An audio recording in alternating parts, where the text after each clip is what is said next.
Paz.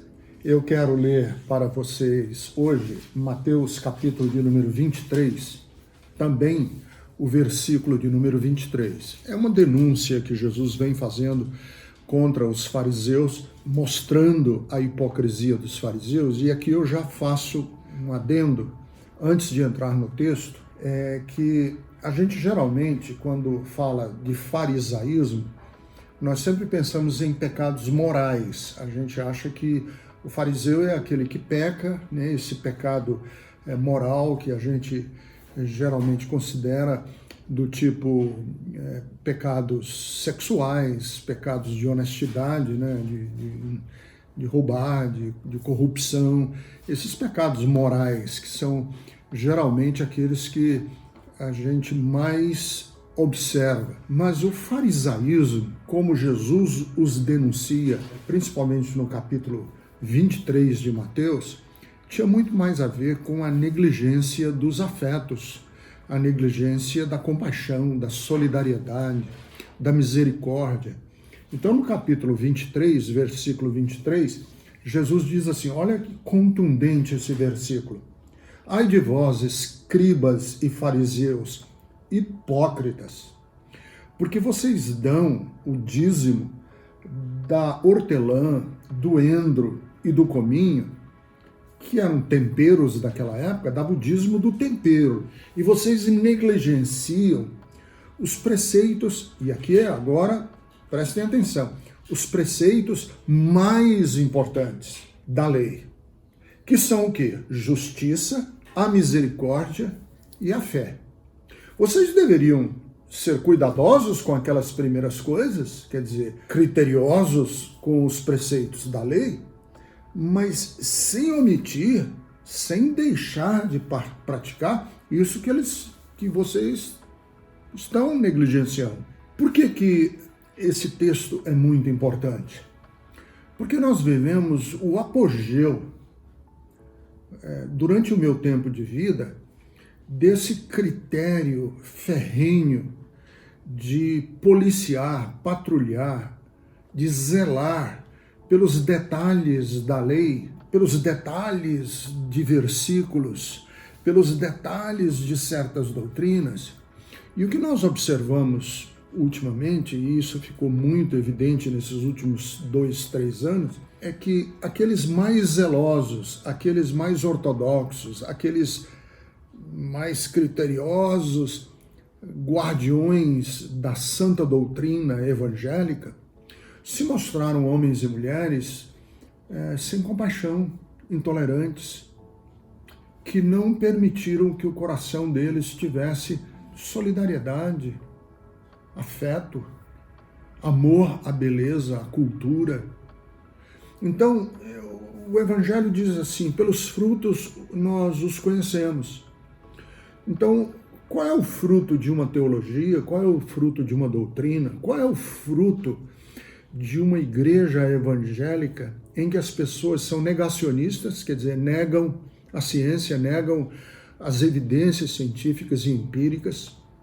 Quais são os frutos de uma igreja evangélica que dá de ombros para o racismo, que dá de ombros para discursos a favor da intolerância, a favor da tortura, da intolerância, da violência, da tortura? Quais são os frutos de um pastor que mostra-se muitas vezes um juiz a apontar os erros e as falhas doutrinárias dos outros, mas o coração dele é um coração distante da realidade cruel e dura do pobre, das pessoas que estão em absoluta miséria, e ainda conseguem condenar essas pessoas que estão em absoluta miséria ao inferno e dizer que essas pessoas vão para o inferno.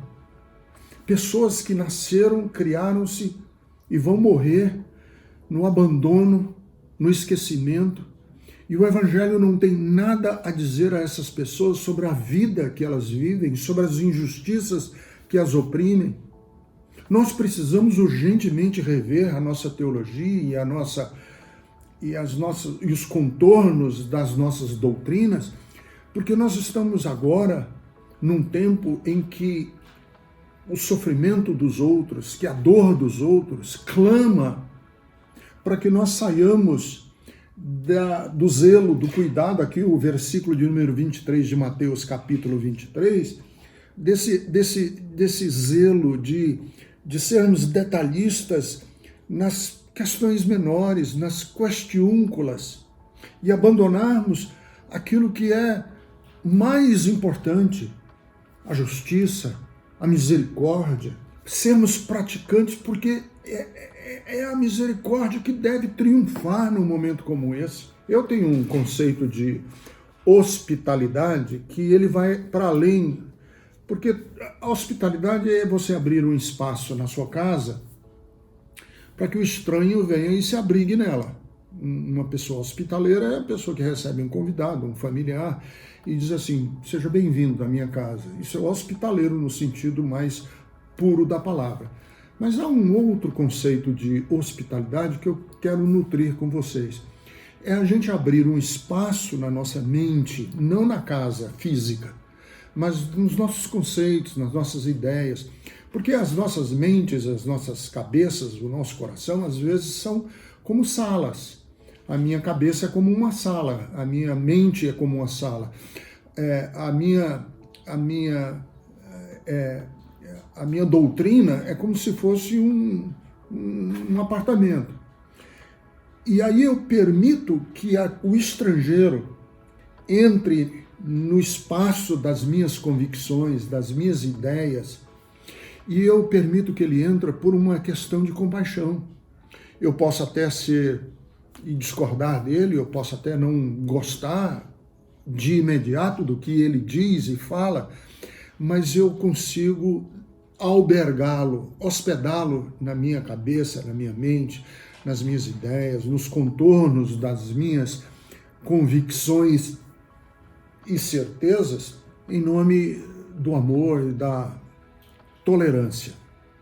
Então o Evangelho, ele nos convoca a sairmos do farisaísmo, não do farisaísmo moralista, de condenar pecados e pecadinhos, mas sairmos do farisaísmo, que é rigoroso no controle de leis e de doutrinas e de preceitos e de uma cultura religiosa, e irmos na direção da misericórdia e termos abertura na direção que a gente vai da nossa misericórdia, da nossa compaixão, abertura para que a gente conviva com o diferente, com a diferente, sem a gente estar constantemente estendendo o dedo, condenando, especulando, rasgando à parte as convicções dos outros porque a gente discorda.